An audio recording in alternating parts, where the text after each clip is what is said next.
Dulu Kalau main gundu ya. gundu sama Ilona tuh pakai emerald. Nah, kalah gitu. Lah, kamu tuh sama-sama makan nasi sama dia, tapi kenapa dia lebih pintar gitu? Hoki itu ada nggak sih? Menurut Sora, gimana? Hoki itu ada atau nggak? Sebelumnya hidup kita baik-baik saja, lalu tiba-tiba kan ada pembanding secara sosial, tiba-tiba kita jadi merasa nggak Bad bahagia. mood gitu. Langsung. Ya bersyukur nggak menghilangkan penderitaan kita. Ya. Bersyukur itu hanya memberikan data bahwa hal baik terjadi dan hal buruk juga terjadi.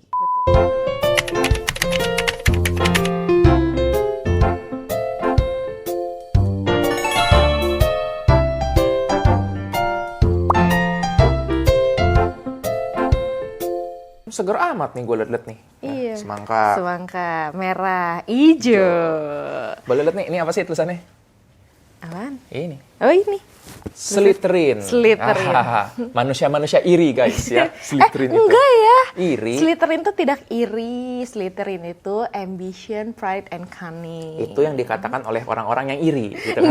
Gua nggak iri gitu. Lu iri ya nggak jadi Slytherin? Enggak, saya ada yang bisa nebak nggak? Saya haus apa boleh tulis komentar Iya, ya. Coba tebak-tebak dia host apa di Harry Potter ya. Ini kita ngomong Iya. Harry Potter.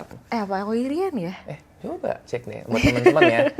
Sebenarnya perasaan iri itu wajar atau enggak sih? Nah, iya gimana kalau hari ini kita bahas iri aja deh. Boleh, tentang iri-irian. Kalau Iri-irian. kita punya satu semangka, kamu punya satu, aku punya satu. Kita tidak iri satu sama lain. Iya, aku punya selimut, kamu nggak punya. Tapi aku tidak iri. Oh. Nah, kan jadi jangan-jangan iri itu sesuatu yang sifatnya personal. Karena banyak juga orang-orang yang datang ya ke konsultasi, gitu, Ya. ke klinik dan mengatakan bahwa, dia nggak ngomong sih terang-terangan bahwa aku iri sama temenku. Tapi mereka mengatakan, aku rasanya insecure.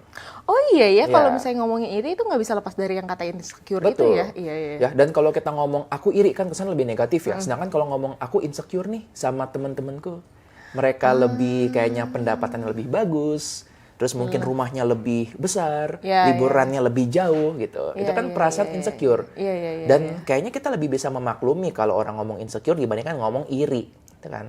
Iya Nah, sih. sepanjang perjalanan bahasa nih, akhirnya iri itu sudah mendapatkan predikat yang nggak terlalu populer. Iya sih. Di episode lalu ya, kita membahas mengenai cemas. Dan saat itu guys, kan kita udah cerita bahwa cemas itu juga sesuatu yang sebenarnya bagus dan diperlukan. Ya, buat teman-teman yang kelewatan episode lalu, boleh nih ya, kalian silahkan klik nih, harusnya ada kotaknya sekitar-sekitar sini. Nah, untuk link ke video yang sebelumnya. Oke, kita menceritakan bahwa perasaan itu seperti ringtone. Dia berbunyi untuk memberitahu kita sesuatu. Jangan-jangan perasaan iri juga adalah ringtone yang mungkin jangan kita tekan, tapi justru kita perlu dengarkan. Asik. Iya juga ya. Kalau kamu iri sama yang orang kayak gimana sih? Atau enggak kayak apa yang bikin kamu kayak ringtone-nya nyala pas Waduh. iri nih? Perlu diakui sih bahwa tetap ada juga perasaan Pasti irinya. ada kan ya? Iya. Nah, gini, karena kan dalam keseharian ya, aku juga banyak ketemu dengan banyak orang, entah itu klien, teman-teman. Dan aku menemukan aku ada nih iri dengan satu orang teman. Boleh ya cerita ini pengalaman personal gitu ya. Ada seorang teman, ini temanku waktu SD dan SMP kami itu bareng, SD SMP bareng. Waktu SD tuh akrab deh, ini main tak umpet bareng gitu. Main bola bareng gitu, walaupun kalah terus gitu. Dan mendengar kabar bahwa dia ini sukses. Jadi suksesnya itu yang benar-benar bagus, menjalankan bisnis dan dia menjalani hidup yang diinginkan, dia suka untuk traveling gitu. Iya. Dan ketika melihat itu tuh ada perasaan iri. Nah, tapi menariknya, aku nggak iri dengan Elon Musk. Aku nggak iri dengan Bill Gates. Padahal kan kalau secara kesuksesan, Elon Musk, Bill Gates, Mark Zuckerberg itu udah jauh lebih kaya, lebih sukses ya. Tapi aku nggak iri dengan orang-orang seperti itu. Ya. Nah, kira-kira kenapa? Coba. Karena lu nggak kenal nggak sih? Betul, ya. Karena secara personal, tidak ada attachment yang begitu kuat. Sedangkan ini kan temanku ini, aku kenal bahwa dulu kita bareng nih, main tahu ngumpet bareng gitu. Iya. Terus sekarang tiba-tiba dia menjadi sukses dan aku mungkin belum mencapai tahap seperti itu. Nah, jadi perasaan iri itu bisa terjadi sifatnya personal karena ya kita kenal, ada attachment personalnya. Betul. Dan yang juga nggak kalah penting adalah aku masih bisa menjangkau temanku ini, masih satu circle. Iya, Ya, iya, iya. ibaratnya iya, aku iya. main tak umpetnya nih sama temanku ini bukan main gundu sama Elon Musk gitu. Nah, kalau dulu Kalau main gundu ya. sama Elon Musk tuh pakai emerald. Nah, kalah gitu.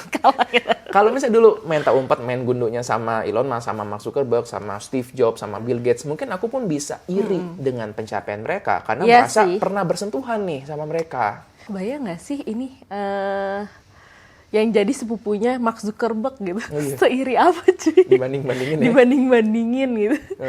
Tuh, atau nggak jadi tetangganya. Anak tetangganya. Itu anak tetangga bikin aplikasi di garasi gitu. Nah itu juga, jadi kita tanpa sadar membandingkan terus. Iya, ya. iya. Kadang bukan kita yang membandingkan, kadang orang lain yang membandingkan. Nah akhirnya inilah yang jadi isu nih. Banyak orang-orang yang bertanya, yang jadi membandingkan dirinya dengan orang-orang lain. Kayaknya sini jadi mungkin pertanyaan-pertanyaan dari teman-teman juga ya. Pasti kita bukan kita doang dong yang ngerasa sendirian soal iri sama Iya. soal insecure ini. Pasti ada teman-teman kita yang iri juga kan.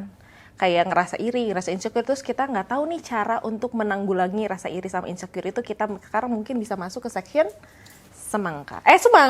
Rambutan. Kita masuk ke sesi segmen rambutan.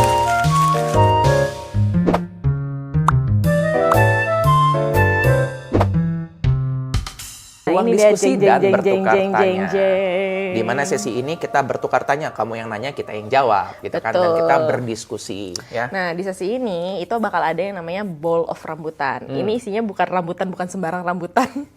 Ini isinya kayak fortune cookie.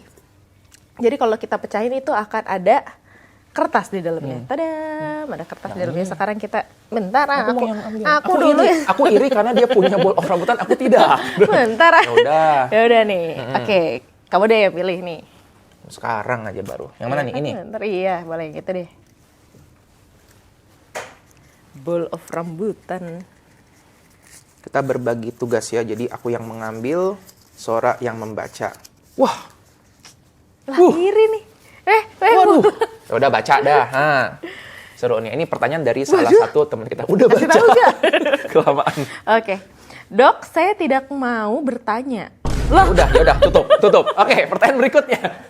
Tapi kok panjang itu? Tapi panjang. Aduh, lucu banget lagi. Tapi ingin sedikit curhat. Oh, ya. Curhat dong gitu ya. Itu acara sebelah. Memang rumput tetangga lebih indah ya dok, katanya tuh. Ya saya juga ijo-ijo nih, indah kan. Saya masih berjuang, tapi kalau melihat orang lain yang sudah stabil hidupnya, saya merasa insecure aja gitu. Ada hehenya. Teman saya sudah asik jalan-jalan, happy-happy, sedangkan saya sedang berjuang. Is it okay? Jujur Li, saya nulis ini agak tercekat dok. Oke. Oke, segitu aja dari saya. Terima kasih dok. Rumput tetangga lebih hijau. Ya, itu istilah yang sering banget ya dipakai. Betul. Ya. Itu aku membahas juga di buku Semangka tuh. Ya ini suatu kutipan yang kudapatkan ya. Rumput tetangga tuh nggak lebih hijau. Yang lebih hijau itu adalah rumput yang disiram. Kebetulan tetangga lu nyiram. Sedangkan kita mungkin tanpa sadar cuma mengeluhkan, ya ini rumput tetangga lebih hijau ya. Gitu. Sedangkan kita nggak taking care of our own gardens. Iya, aku jadi kepikiran, jangan-jangan iri itu tuh kita cuma membandingkan hasil ya, tanpa melihat prosesnya. Betul.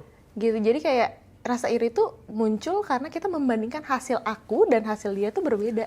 Baik. Nah tadi ya teman kita bercerita tentang curhat, tentang perasaan irinya ketika melihat orang lain. Dan mungkin masing-masing dari kita pun punya insecurity masing-masing. Kalau kamu, ada nggak sih perasaan tadi seperti teman kita yang cerita, bahwa nih ketika melihat orang, kok dia lebih hijau kayaknya? Kalau aku yang dulu ya, mungkin aku ngelihat mungkin di bagian pencapaian sih.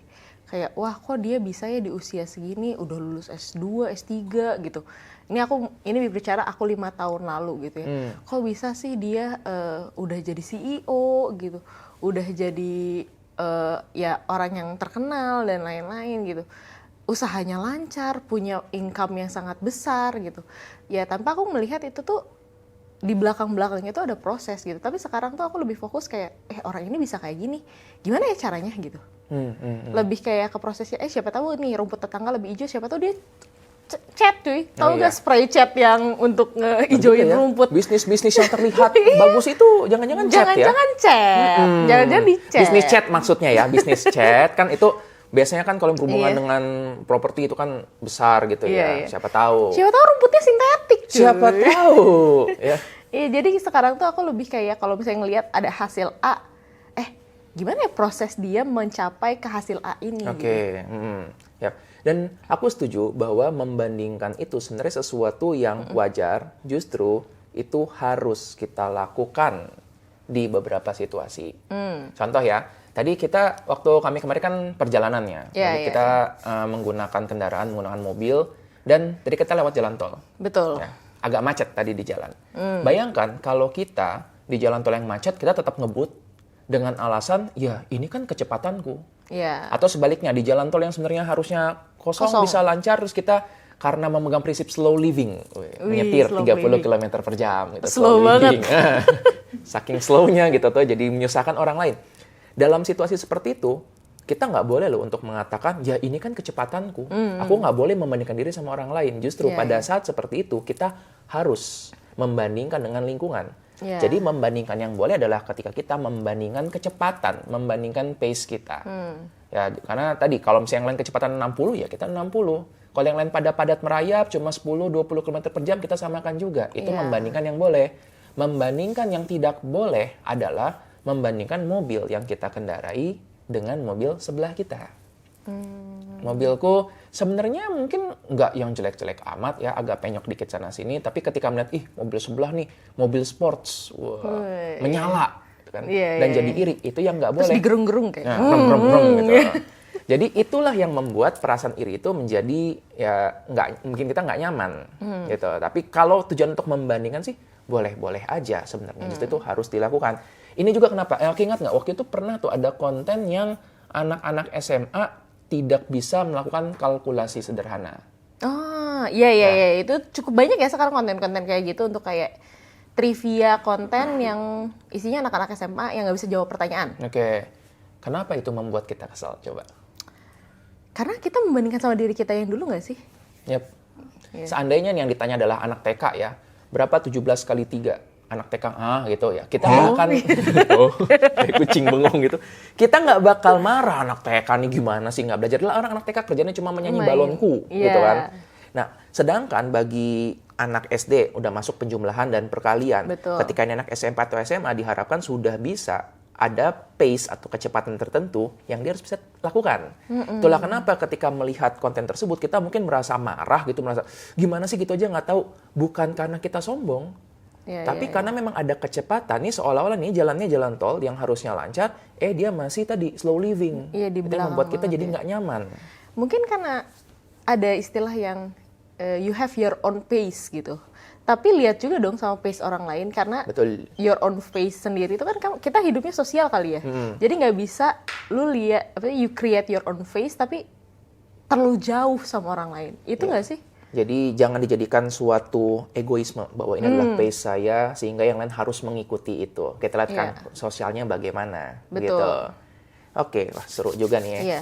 Jadi wajar dong kalau misalnya kita ada rasa iri sama rumput tetangga yang lebih hijau. Tapi instead of kita melihat hasilnya, kita lihat juga dong proses dari hijau itu. Siapa tahu hijaunya pakai rumput sintetis, siapa tahu hijaunya pakai apa tadi tuh? Si cat itu gitu. Siapa tahu dia emang usaha untuk menyiram kehijauan itu biar tiap hari biar rumputnya tidak mati. Betul. Itu kan kita lebih fokus ke prosesnya dia mencapai itu. Oke. Mantap sekali. Masuk ke bowl kedua kali ya. Bowl kedua, rambutan kedua. Yus. Misalkan tadi dibilang kan proses hasilnya gitu. Tapi kalau misalkan ngiri karena prosesnya udah sama-sama berjuang bareng-bareng tapi hasilnya yang satunya kurang, yang satunya lebih, itu gimana? Bagus banget. Mantap ya. Ya coba tolong dijawab. Ya itu juga pertanyaan yang bagus. Jadi padahal udah sama nih semuanya Iya. Ya makannya sama gitu kan, mungkin belajarnya sama, usahanya sama, tapi kok berbeda. Nah ini kita memang perlu mengakui bahwa ya faktor X atau privilege itu ada. Ini bagus karena pertanyaannya nih, saya jadi kepikir mau membahas tentang research about luck. Nah, ada researchnya? Ada ya, ini podcast membahas mengenai hoki. Gitu ya. Hoki itu ada nggak sih? Menurut Sora, gimana? Hoki itu ada atau nggak? Ada sih, kalau kata aku tuh luck tuh ada karena bisa ada sih, ada gitu, karena ada change kan. Ya. Ada apa sih change tuh? Kesempatan, ada peluang. kesempatan, ada peluang gitu. Oke. Kayak ngocok dadu tuh kan ada peluang 1/7. 6. 1/6. Lu main dadu apa? 7. Yang sisinya 7. 1/6 gitu, ya. Oke, nah jadi ada penelitian yang mau tahu tentang sebenarnya hoki itu ada atau enggak sih. Ini penelitian dilakukan di sekitar tahun 2000-an ya. Aduh aku lupa, kalau nggak salah penelitian namanya Goldman kalau nggak salah. Jadi Pak Goldman ini membuat penelitian yang kalau 2000-an itu kan sosial media belum booming banget ya. Jadi masih menggunakan koran. Simple nih, korannya cuma mengatakan kalau kamu merasa dirimu sangat beruntung atau merasa dirimu sangat sial, ikutlah penelitian ini gitu. Ngumpul nih orang-orang yang merasa dirinya beruntung dan merasa dirinya nggak beruntung. Oke. Nah, di sini jadi menariknya gini, kalau kita melihat ya, beruntung ini sesuatu yang subjektif. Kalau kita ngomong orang yang bisa kuat mengangkat 20 kilo, itu objektif, bisa dibuktikan. Tapi hoki bagaimana? Nah, datanglah orang-orang ini dan di penelitian tersebut, orang-orang ini diberikan sebuah tugas. Tugasnya simple, mereka mendapatkan koran. Ya. Koran ini koran custom, koran bikinan dari penelitinya. Dan mereka mendapatkan tugas, hitung jumlah foto yang ada di koran tersebut. Gitu. Jadi tugas mereka itu aja. Kelompok orang-orang ini mereka terpisah kan, jadi mereka nggak tahu, mereka menjalankan cuma tahu, yaudah ngitung, habis itu udah selesai. Gitu. Ternyata ditemukan perbedaan di kecepatan menyelesaikan tugas tersebut. Ya. Orang-orang yang merasa dirinya tidak beruntung, ya rata-rata anggaplah sekitar beberapa menit untuk menyelesaikan itu. Ya, mungkin 3 menitan ya. Mungkin. Nah, orang-orang yang merasa dirinya beruntung, mereka menyelesaikan tugas itu dengan sangat cepat. Ada yang selesai dalam beberapa detik. Oh, wow. Kenapa? Bukan nebak. Karena di salah satu halaman di koran tersebut ada tulisan yang mengatakan, "Stop counting, there are 42 pictures in this newspaper." Ada bocorannya. Ya, aku lupa pasti jumlahnya berapa, tapi sekarang bahwa nih, udah nggak usah ngitung, ada nih jawabannya segini. Jadi ketika mereka melihat itu, ya udah dapat deh jawabannya. Dan ternyata tulisan tersebut lebih banyak ditemukan oleh orang-orang yang hoki. Yang bikin penelitinya makin bingung. Karena lah, kalau dibilang hoki itu nggak ada, tapi kok ada yang seperti begini. Iya. Nah, disitulah dilakukan semacam akhirnya penelitian lagi, mencoba untuk ngobrol sama orang-orang ini. Dan ketemu guys, ada beda antara orang yang beruntung dan orang yang tidak beruntung. Yaitu, orang-orang yang beruntung itu mereka lebih open up to new experiences. Mereka terbuka untuk peluang baru. Ibarat kata gini nih, orang-orang yang merasa dirinya sial ketika mereka ngitung itu foto, karena mereka ngerasa, aduh aku sial nih, aku harus sangat hati-hati banget. Akhirnya tugas mereka cuma satu, mereka menghitung, fokusnya ke situ terus. Sedangkan orang-orang yang merasa dirinya beruntung, mereka tetap menghitung, tetapi juga terbuka untuk kesempatan-kesempatan baru. Disitulah banyak yang menemukan tulisan tersebut. Memang sih nggak semua yang beruntung menemukan. Nah, gimana nih kalau kita translate di dunia nyata? Ya, misalnya aku mengatakan bahwa, aku beruntung loh, aku bisa mendapatkan kesempatan untuk memulai podcast ini bersama teman-teman yang baik hati. Gitu. Beruntung. Anggaplah podcast ini jadi ramai, banyak apa yang amin gitu. Dan kita bilang beruntung, gitu kan. Tapi ingat, untuk beruntung itu kita perlu terbuka dengan peluang baru. Betul sih. Aku bisa bilang ya cuma beruntung aja waktu itu ketemu, ngobrol-ngobrol, ditawarin terus tiba-tiba jadi. Tapi untuk jadi tiba-tiba jadi itu, kita perlu keluar rumah. Perlu ketemu orang. Perlu untuk nekat mencoba hal-hal baru. Inilah adalah karakter yang dimiliki oleh orang-orang yang beruntung tersebut. Jadi ketika bilang ya, I just happen to meet the right man at the right place at the right time, seolah-olah hoki. Tapi untuk kamu keluar rumah, ketemu orang tersebut di waktu tersebut, itu kan butuh peluang juga. Orang-orang yang nggak beruntung mungkin, udahlah di rumah aja gitu, ngapain nanti sial. Peluangnya juga harus ditangkap ya. Betul sekali. Oke. Gitu. Jadi buat yang teman-teman yang merasa, aku udah berjuang nih, tapi kok kayaknya belum mendapatkan, terus mencoba ya. Itu tuh jadi kepikiran sih, pertanyaan tadi tuh sering terjadi di sekolah. Kayak dulu guru aku bilang, lah kamu tuh sama-sama makan nasi sama dia, tapi kenapa dia lebih pintar gitu. Ya dulu nggak tahu kalau misalnya dia dilesin kumon gitu orang tuanya, atau enggak dia anak guru, dia belajarnya lebih giat gitu, kayak gitu-gitu kan. Kita cuma tahu pada saat dia bersama kita. Betul, dan ini yang nggak kelihatan. Ya, ini yang nggak kelihatan. Jadi tadi kita jadi merasa seolah-olah kayaknya sama nih usahanya. Iya, kayaknya sama, di sekolahnya sama, gurunya sama, rumahnya dekat gitu, makannya sama gitu. Tapi kan ada momen ketika dia nggak sama kita. Betul banget. Dan itu kita nggak tahu dia ngapain. Keren banget ya. Oke. Pertanyaan di luar skrip tapi jadinya malah bagus ya. Oke, kita lanjut ke bowl of rambutan. Yang kedua. Ini mau aku yang ngambil apa kamu yang ngambil? Kamu aja. Iri nggak? Keinginanku sudah mereda. Iri nggak nih? Gitu. Oke, aku ambil ya. Enak ya, kita mengumpulkan pertanyaan dari teman-teman yang mengikuti dan yang mengikuti sesi kita, dan kita jadi mengumpulkan, kita membahas pertanyaan kedua.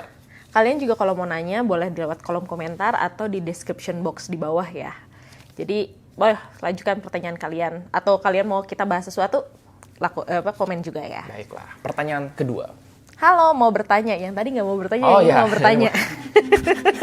Yang tadi mau curhat. Yang tadi mau curhat. Sebenarnya rasa iri ke orang lain tuh wajar nggak sih? Soalnya konotasinya selalu negatif. Tapi saya merasa bahwa itu menjadi motivasi saya agar lebih berkembang. Oke. Gitu. Ya itu sama yang tadi kata mirip, aku bilang kan. Kayak di Inside Out, emosi envy itu digambarkannya ceria. Ceria terus kayak, iya aku suka terus matanya berbinar, matanya besar berbinar gitu. Aku suka rambut kamu warnanya hijau. Aku suka ini kamu. Itu kan sebenarnya iri. Aku juga mungkin punya rambutnya warna hijau gitu dan lurus gitu. Terus aku pingin juga kayak baju seperti kamu gitu. Itu kan iri gitu. Apakah itu perasaan yang negatif? Baik. Iri itu kalau kita melihat akarnya ya, intinya adalah menginginkan sesuatu yang dimiliki oleh orang lain. Titik, udah itu aja. Jadi kalau misalnya aku melihat temanku, wah mobilnya bagus, aku iri. Wah dia followernya banyak di sosial media, aku iri. Tapi apakah iri itu sesuatu yang buruk? Belum tentu. Kalau karena aku melihat bahwa mobilnya bagus, aku jadi bekerja lebih keras dan aku menabung, aku berhemat supaya aku memfokuskan ke situ, bukankah itu iri yang bagus? Ya, kalau karena aku melihat temanku punya follower lebih banyak dan aku jadi aku juga mau bikin konten yang lebih engaging, kalau dia bisa, gue juga bisa gitu. Jadi itu tidak apa-apa juga. Dan tadi kan prinsip bahwa kalau dia bisa, aku juga bisa, itu nggak selalu salah juga. Kita tinggal mencari tadi usahanya, dia melakukan apa, dan selama iri itu tujuan adalah untuk mengembangkan kita, itu bagus. Aku kadang mengajak melihat gini, iri itu ya, kita nih sama orang lain nih sama nih. Ketika seseorang itu tiba-tiba levelnya di atas kita, ada gap ini, iri ini. Kita mau menutup gap ini, ya jurang ini mau kita tutup antara kita mengembangkan diri supaya kita jadi sama-sama bagus. Yang nggak boleh adalah perasaan dengki ketika kita menutup gapnya dengan cara menjatuhkan dia. Oh wow. Ya, teman kita populer, punya pasangan yang sebenarnya aku ngegebet orang juga nih, tapi diambilnya sama temanku, iri. Yang kita lakukan adalah kita bad mouthing, cerita yang ini, tahu nggak dia itu sebenarnya tuh gosip ya, bikin hoax. Iya, dia tuh kalau kentut bau banget gitu misalnya. Itu gosip yang iri dengki gitu yang membuat dia jadi reputasi jelek. Sekarang aku tidak iri lagi karena level kita sama. Oke, itu jadi ngingetin aku sama teori yang namanya crab mentality. Crab mentality, yes. Mentalitas kepiting. Mentalitas kepiting. Boleh dijelasin kali crab mentality kayak gimana? Soalnya aku cuman kayak tahu-tahu aja nih. Ya, crab mentality itu fenomena begini. Jadi apabila teman-teman, kan kita di rumah pada punya kepiting ya, piaraan punya kan? Nggak punya. Nggak punya. Dimakan. Susah yang ngasih analogi. Jadi gini, kan lebih enak kalau kita bawa kepiting langsung ke sini. Ya udah, ini visualisasi ya. Ada sebuah ember, kita taruh kepiting di situ. Nah, kepiting kan susah ya buat naik ya, karena kan dia mencakar-cakar gitu.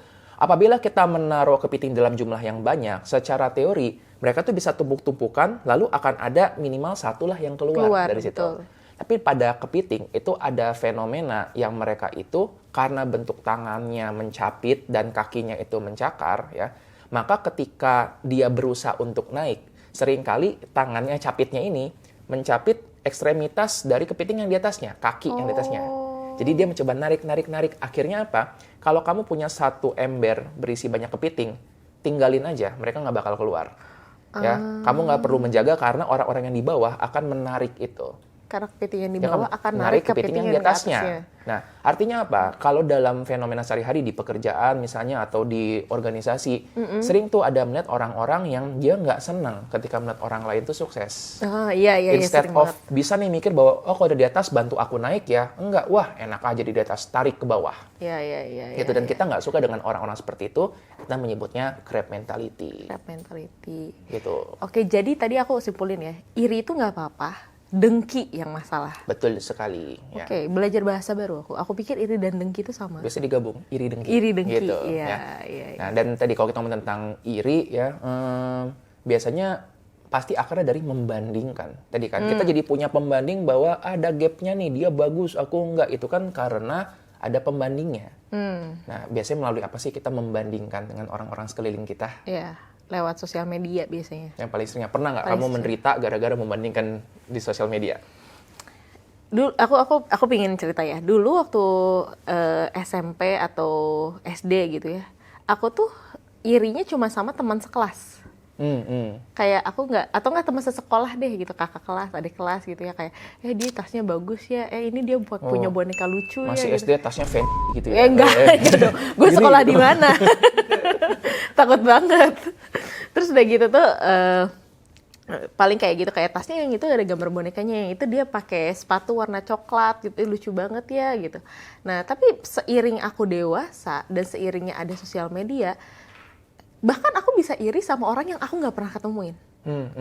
Kayak dia living her dream banget ya gitu, kayak dia living his dream banget ya, kayak dia punya kebun yang sangat luas, terus kayak setiap sore dia memanen tanaman-tanaman yang dia tanaman-tanaman yang dia tanam gitu. Terus atau enggak kayak dia hidupnya tuh kayak nggak ada masalah, tenang gitu kayak. Jadi versi living the dream versi kamu tuh begitu? Ya, living the dream aku tuh hidup seperti di Harvest Moon. Punya Punya tanah hektar-hektaran terus ditanam nanam buah, terus dia macul gitu kayak gitu. Main terus kuda gitu ya. berkuda gitu, piara sapi gitu, ya kayak gitu. Terus pas ngeliat kayak, wah dia bagus ya gitu bisa melakukan hal tersebut gitu.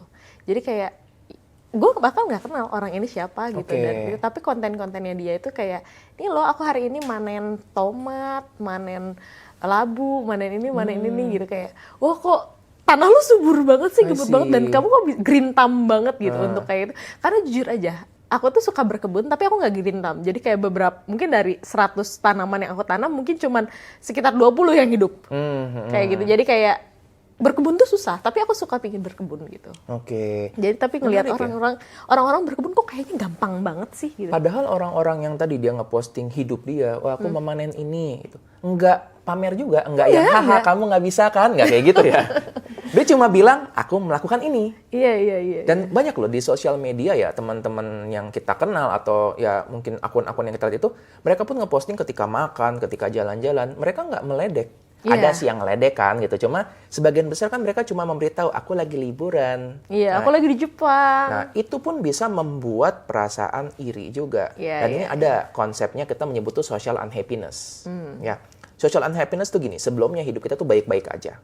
Misalnya nih ya, bayangkan situasinya, kita kayak ini, bayangkan hari Minggu pagi, hujan rintik-rintik, tercium bau tanah petrikor, udara sejuk-sejuk dingin, kamu merebus mie instan, di hadapanmu mie instan dengan telur, waduh enak tuh, lapar ya, lapar banget. kita makan sambil buka sosial media, buka sosial media, teman kita lagi di Maldives, makan lobster, tiba-tiba hambar itu tuh mie itu langsung, elah gitu. Iya sih. Itu social unhappiness. Ya, sebelumnya hidup kita baik-baik saja, lalu tiba-tiba kan ada pembanding secara sosial, tiba-tiba kita jadi merasa nggak bahagia mood, gitu. langsung.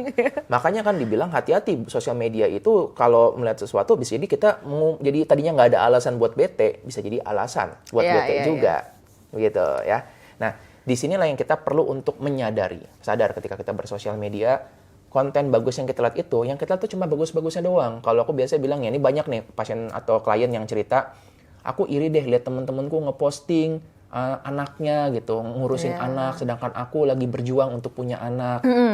Kayaknya bahagia banget punya anak. Aku bilang begini, realitanya yang diposting sama mereka ketika jalan-jalan sama anaknya. Waktu dia gantiin popok anaknya kan nggak diposting. Iya sih. Ya kan, waktu anaknya sakit, demam, muntah-muntah itu nggak diposting sama dia. Iya, betul. Jadi ini yang menyebabkan kita jadi nggak rasional karena kita menganggap yang di sosial media itu adalah apa yang nyata, padahal bukan yang nyata seperti itu. Ya, in social media we show the best and hide the rest. Oh, wow. Bagus ya? Iya, bagus. Itu bisa tuh jadi quote hari ini ya. Di sosial media, we show the best and hide the rest. Oh, wow, amazing. Oke, gimana deh sekarang cara biar kita ini punya healthy yang iri? Oke, iri yang healthy. Iri yang healthy. Healthy yang iri. Iri yang healthy, sehat. Ya, iri yang sehat gitu. Baiklah. Iri yang sehat, dari iri ini tidak menjadi sesuatu yang jelek, tapi melainkan menjadi sesuatu yang memotivasi kita untuk berkembang lebih baik lagi. Oke, Kayak baiklah. gitu, kita Berarti masuk sesi sesi semangka, yaitu sesi mengupas solusi kehidupan. Solusinya dong kakak. Oke, jadi ada kehidupan. Kita coba untuk kupas ya. Fenomena yang terjadi adalah kita membandingkan diri dengan orang lain. Ingat, yang membuat kita menjadi menderita sebenarnya bukan membandingkannya, tapi kepercayaan bahwa kita kurang. Iya. Oke? Kayak tadi nih, kan kamu menggunakan selimut, aku nggak iri karena aku percaya bahwa aku nggak kekurangan dengan menggunakan selimut. Kecuali kalau di sini sangat dingin dan aku kedinginan, aku akan iri juga. Tadi waktu kita bercanda bilang membandingkan sama teman-teman SD, tasnya lucu, ada bonekanya. Ada bonekanya. Iya. Kalau misalnya kita kecil dan misalnya teman sekelas kita pakai tasnya L gitu, sih. gitu, mungkin kita juga irinya nggak iri, ya. Iya Kenapa? sih. Karena konsep itu belum ada. Yap, betul. Baru pada orang yang dewasa, irinya tadi dengan, jam tangan dia bagus. Gitu kan. Oh, anak SD sekarang mah irinya ini. Ih, kamu kotak makannya Aneh-aneh ya sekarang ya. Zaman gue dulu, itu tuh kita cuma iri sama ini, penghapus gitu. Iya. Wah, bindernya. Pengserut yang diputar. Hebat. Udah ini, semi otomatis. Masih kiri. Kita irinya gitu dulu. Sekarang makin besar ya. Iya, makin besar. Nah, semua itu didasarkan pada kepercayaan bahwa kita kurang. Core belief kita menyebutnya kalau dalam cognitive behavioral therapy. Nah, kepercayaan yang membuat kita merasa, yakin nih bahwa kita kurang, ini yang bikin jadi menderita. Makanya kita perlu untuk mengenali dulu. Ya, seperti sesi-sesi yang sebelumnya, kan kita udah bilang, untuk merapikan atau memperbaiki sesuatu, selalu dimulai dengan awareness, kesadaran terlebih dahulu. Betul. Sadar nggak nih, dalam pikiran kita, ini cerita apa nih yang muncul? Ya, aku kadang mengajak untuk melihat cerita itu seperti kalau misalnya hidup kita tuh ada seorang jurnalis ya yang mengikuti kita terus bikin berita tentang kita. Kira-kira dia bakal bikin berita apa sih?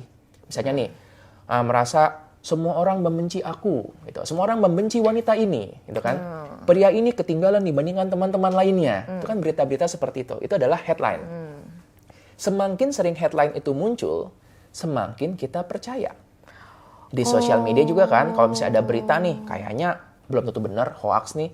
Tapi kok diberitakan oleh 10 kantor berita lainnya. Iya. Itu jadi jangan-jangan benar nih. Padahal itu cuma membuktikan bahwa beritanya banyak, bukan beritanya benar. Tapi karena banyak, kita jadi mempercayai jangan-jangan benar. Nah, seberapa sering kita ngomong ke diri sendiri, aku kurang, aku payah. Dan tadi Hati-Hati juga ketika bilang, tanganku nggak bagus buat menanam. Semakin sering kita ulang, kita semakin percaya dengan hal tersebut. Ya, jadi balik ke awareness, kepercayaan dulu. Nah, mengenai tentang iri itu, salah satu penyebab jadi kita percaya kita kurang, sebenarnya ada ini namanya tuh Ebbinghaus illusion. Nanti editor ya tolong tambah ini Ebbinghaus illusion di sini kira-kira ya. Jadi bentuknya tuh ada 2 lingkaran, ukurannya sama, tapi 2 lingkaran ini dikelilingi oleh lingkaran di sekelilingnya lagi. Yang sebelah kiri, lingkaran tuh besar-besar dikelilinginnya. Iya aku tahu. Yang sebelahnya lingkarannya kecil-kecil. Iya. Itu memberikan ilusi seolah-olah lingkaran yang dikelilingi oleh yang lebih besar itu jadi kecil. Sedangkan lingkaran yang dikelilingi oleh sekeliling yang kecil, dia jadi seolah-olah besar. Betul. Padahal ukurannya sama. Nah, kenapa? Karena kita nggak pernah menyebutkan sesuatu itu besar atau kecil berdasarkan ukuran dia sendiri. Pasti dibandingkan. Betul. Ya, contoh, gajah besar atau kecil? Besar. Dibandingkan dengan kita. Nah, tapi kalau gajah dibandingkan dengan pesawat, kecil, betul sih. Tanpa sadar, kita sering membandingkan diri kita hanya dengan orang-orang yang lebih besar daripada kita. Lihat ya tadi, semua yang kita omongin ya, semuanya kan dengan yang lebih besar. Bahkan keluarga Malfoy aja membandingkan dengan Harry Potter yang lebih terkenal dan lebih dipuji oleh orang-orang. Membandingkannya bagian situnya. Betul. Jadi kita perlu realistis ketika membandingkan. Pertama, bandingkanlah dengan diri kita sendiri di masa lalu. Iya sih. Ya, kalau kita membandingkan diri dengan di masa lalu, sebenarnya kita lumayan kok, kita nggak jelek-jelek amat ya. Kedua, kalau mau bandingkan secara umum. Tadi aku mengatakan, aku membandingkan dengan temanku waktu SD yang sekarang punya usaha yang dia menjalani hidupnya dengan sangat menyenangkan. Tapi aku lupa membandingkan bahwa dibandingkan dengan orang-orang lain, hidupku sebenarnya sangat indah. Dan ini yang sering aku sampaikan juga kepada klien-klien ya. Nggak semua ketika seorang psikiater atau psikolog ketemu dengan klien ngomongnya itu indah-indah. Kadang-kadang kami menampar juga dengan kata-kata. Salah satunya aku sering bilang adalah, ya aku paham kamu menderita, tapi sadari deh, ribuan orang itu mau bunuh-bunuhan untuk berada di posisi kamu. Iya sih. Oke? Yang dia mengeluhkan tentang anaknya, ribuan orang itu mau memberikan apapun supaya dia memiliki anak. Yang dia capek dengan pekerjaannya, orang-orang yang baru saja diberhentikan, mereka tuh akan melakukan apapun untuk mendapatkan pekerjaan tersebut. Tapi ketika kita sudah berada di situ, memang kita jadi merasa mungkin benar-benar juga ketika kita dibilang kurang bersyukur, gitu. Ya, ini sebenarnya agak nggak enak ngomong gini karena kan sering ya bilang kamu kurang bersyukur. Ya. Tapi dan itu kata-kata yang agak nyebelin ya lama-kelamaan. Ya, tapi kenyataannya memang kita perlu mengakui ada momen di mana kita lupa. Bukan kurang bersyukur sih, tapi aku akan bilang lupa untuk bersyukur. Oke? Nanti mungkin kita akan bahas juga ya tentang jadi gimana sih cara biar bersyukur, diajarin bersyukur gitu kan. Gitu ya. Nanti kita akan bahas tentang itu. Ya, aku baru mau nanya gitu kan. Orang-orang tuh sering banget bilang, kamu tuh kurang bersyukur, lihat kamu tuh udah sampai sini tahu, tapi lihat orang-orang itu, kamu tuh bisa sekolah tinggi gitu, tapi lihat ada anak-anak yang nggak bisa sekolah gitu, kayak gitu kan, itu kayak pembandingnya tuh jauh banget gitu. Nah, gimana sih cara bersyukur yang benar gitu, yang sehat, yang bikin kita jadi kayak nggak sebel gitu, kalau gue disuruh bersyukur mulu nih, gimana sih caranya gitu? Oke. Aku bisa jelasin singkat, tapi kalau mau lebih lengkap lagi bisa baca di buku Semangka. Oh ya? Ada bab 9, mungkin kamu kurang bersyukur. Lumayan bisa masukin promosi buku di sini. Nah, si buku Semangka ini sebenarnya membahas mengenai tadi fenomena kurang bersyukur tersebut. Dan tadi ya ada yang menarik nih, Sora bilang, harusnya kamu bersyukur, banyak yang nggak bisa sekolah, banyak yang makan aja susah. Ada suatu fenomena, ya istilah dalam bahasa Jerman namanya Schadenfreude. Nah, susah tulisnya Schadenfreude gitu, cuma bacanya Schadenfreude. Ini adalah perasaan senang ketika melihat orang lain menderita. Ya, sebelum kita ngomong, wih jahat banget senang melihat orang lain menderita, ini kondisi yang cukup umum. Contoh nih, kamu mendukung satu tim bola tertentu. Ketika dia menang melawan rivalnya, kita senang. Kita senang karena tim rival ini kalah dibantai habis-habisan. Itu bukankah kita senang di atas penderitaan orang lain? Oh, ya, wow. Jadi nggak selalu Schadenfreude itu sesuatu yang buruk juga. Atau misalnya ada maling, ketangkep, digebugin. Kita senang melihat dia digebugin. Itu he deserve it. Iya, gitu, itu nggak selalu sesuatu yang buruk juga. Cuma memang tadi akhirnya beberapa orang terlalu kaku sampai-sampai ini satu-satunya cara dia bahagia, yaitu melihat orang lain menderita. Itu jadi aku ingat kayak bukunya Eka Kurniawan yang judulnya Tragedimu Komediku. Iya. Nah, kalau teman-teman juga yang mungkin tertarik untuk buku kita dari Schadenfreude itu, kalau nggak salah ada ya dari GPU ya tentang Schadenfreude, gimana kita tadi tanpa sadar membandingkan dengan orang lain. Jadi ingat ya, membandingkan boleh, tapi jangan sampai kita terlalu kaku sampai-sampai tadi sumber kebahagiaan adalah hanya biar melihat orang lain menderita. Ini yang sering narasi yang dipakai oleh orang-orang tua nih. Banyak anak-anak di Afrika yang kelaparan, makan kamu habisin.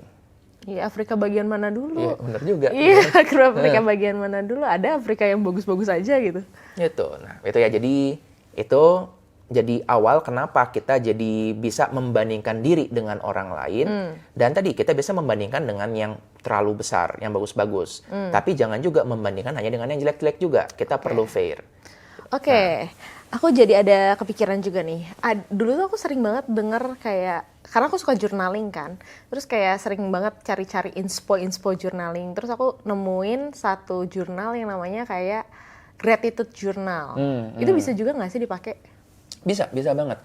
Dan sebenarnya ya, penelitian tuh menunjukkan bahwa gratitude itu besar banget manfaatnya dalam hidup kita. Asal dilakukan dengan sadar dan dengan keinginan sendiri. Bukan karena orang lain yang nyuruh. Ya.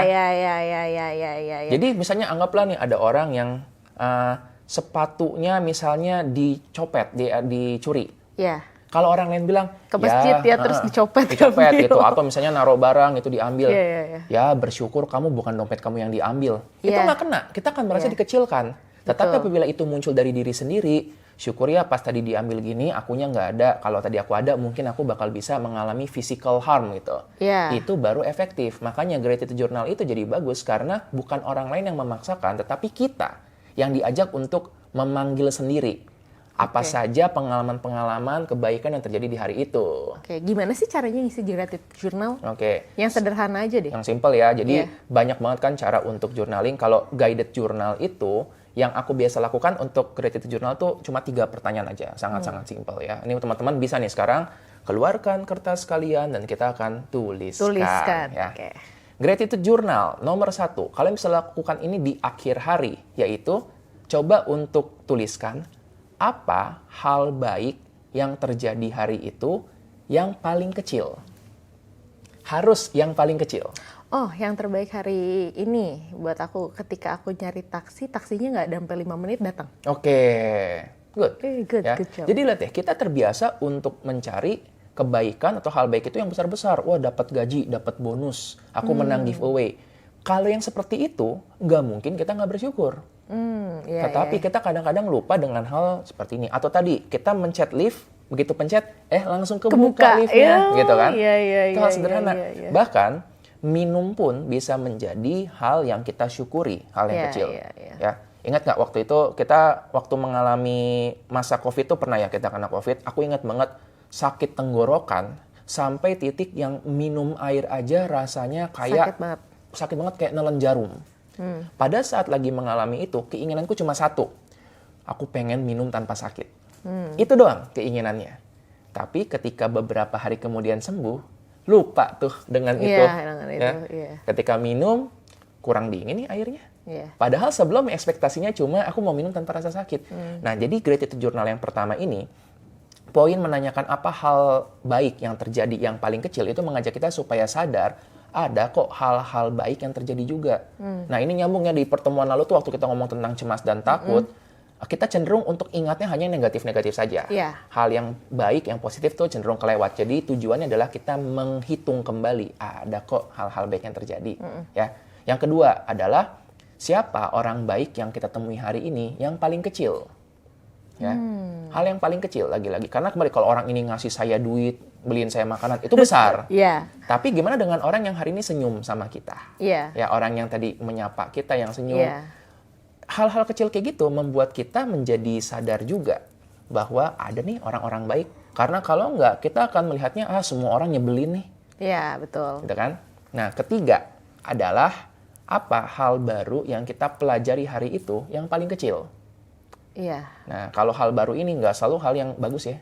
Iya sih. Hal yang menyakitkan juga bisa di pelajaran. Bisa di pelajaran, nah, betul. Ada nggak yang kepikiran? Hal yang sebenarnya menyakitkan nih, tapi kita, ya udah aku belajar dari sini. Oh, kalau misalnya keluar rumah, dicek lagi. Gitu. Karena sering banget tuh aku ketinggalan dompet. Kayak gitu. Atau nggak kayak ketinggalan lupa kunci pintu gitu. Kayak gitu. Jadi dicek lagi ataupun apa kayak gitu-gitu kali ya. Itu kan small things bisa, banget kan. Daripada kita mengatakan bahwa aku bodoh banget, dengan kita ngeliat aku jadi belajar hal kecil seperti itu. Bahkan ini favoritku ya, menendang meja saja itu bisa jadi pembelajaran. Menendang meja. Ya, ingat kan waktu hobi kamu menendang meja apa gimana? Ingat waktu itu ada meja di rumah kami yang kakinya tuh agak menyebalkan karena kakinya nggak begini. Kakinya begini ya. Jadi bukan begini, tegak begini nih. Sehingga ini kalau melihat di atas nih seolah-olah kalkulasi lewat nih. Ternyata kelingkingku ini sering banget macam itu. Ya. Kelingkingnya berkhianat. Nah, kelingking nih kayak bisa nih gitu, totok jedbruk. Nah itu kan, itu yang sering tiba-tiba aku melompat-lompat, tiba-tiba. Andreas paling sering banget kalau nendang meja, kalau nggak kejeduk kepalanya. Nah, yang biasa aku ngeluhnya jeduk, siapa sih naruh di sini gitu. Padahal dari kemarin sudah ada. Di situ dari kemarin gitu. Jadi sebaiknya setiap kali mengalami kayak gitu kita belajar ya. Ada meja di sini. Ternyata kaki nendang meja sakit. Itu juga belajar. Ada nggak sih di buku kamu yang kedua? Ada juga. Gitu. Oh, terinspirasi dari diri sendiri. Dan tuh aku senang tuh karena kan rumah kita sering ya mengundang orang-orang dan selalu ada korban itu menendang meja. Iya, selalu ada korban yang menendang meja tersebut. Setiap kali ada yang menendang, aku bakal buka bukuku. Ini yang kamu alami tadi, belilah bukunya Seorang Wanita yang Jadi Pusaka di Kehidupan Berikutnya. Gitu. Oke, udah kali ya. Sekian doang kali ya yang bisa kita bahas untuk podcast hari ini. Tentang iri dan perbedaannya iri dan dengki. Terus tentang gratitude journals, itu cara untuk kita bersyukur yang dimana sebenarnya bersyukur tuh lebih nyaman datang dari diri sendiri daripada dari orang lain. Betul. Nah, sekarang teman-teman tinggal mencoba ya. Masukkan tadi hal-hal yang kita diskusikan sedikit aja ke dalam hari kalian. Dan tadi bagusnya dilakukan secara rutin untuk gratitude journal ini. Mungkin dilakukan di akhir hari. Tetapi nggak ada salahnya juga loh kita memulai hari dengan gratitude atas ya kesehatan yang kita miliki. Betul. Hari ini kita nafas, udara masuk nih, nggak nyangkut. Bersyukur dengan betul. itu. Kita minum air, minum airnya segar nih, nggak sakit tenggorokan, bersyukur untuk itu. Ya, moga-moga ketika kita memulai hari dengan bersyukur itu membuat kita jadi lebih nyaman. Dan ingat ya, bersyukur nggak menghilangkan penderitaan kita. Bersyukur itu hanya memberikan data bahwa hal baik terjadi dan hal buruk juga terjadi. Betul. Ya, hal baik tersedia, hal buruk juga tersedia, dan tombol subscribe juga tersedia di situ. Ya. Masuk. Ntar langsung klik di situ ya. Iya, jangan lupa dinyalain juga notification-nya, dan kalian kalau bisa ada pertanyaan-pertanyaan boleh ditulis di kolom komentar atau di link yang ada di description box di bawah. Jangan lupa like, comment, share ke semua grup yang ada, grup SD, SMP, SMA, kuliah, grup pecinta kucing, pecinta musang, WhatsApp keluarga, bagikan semua biar semua orang tahu dengan channel ini. Biar semua orang tahu gimana cara bersyukur yang benar. Oke. Dan paling bagus ya apabila nanti kalian mendengarkan orang bilang, mungkin kamu kurang bersyukur, share video ini kepada dia. Gue udah bersyukur nih, gue udah bikin gratitude journal setiap hari. Sampai jumpa di podcast selanjutnya. Podcast berikutnya ya. Selamat nunggu di ruang tunggu. Dan ingat, di semua perhentian pasti ada cerita. Ya, jadi ada chat dari Sorot yang biasa bikin gemeteran. Apa? Kirim link. Kirim link Shopee. Lihat deh, ini lucu gitu, gemeter gitu. Kenapa ya dok? Aku selalu bandingin pasanganku dengan standar TikTok. Wah, ada 3 hal yang menyebabkan kenapa satu teks yang netral itu bisa kita nilai secara berbeda.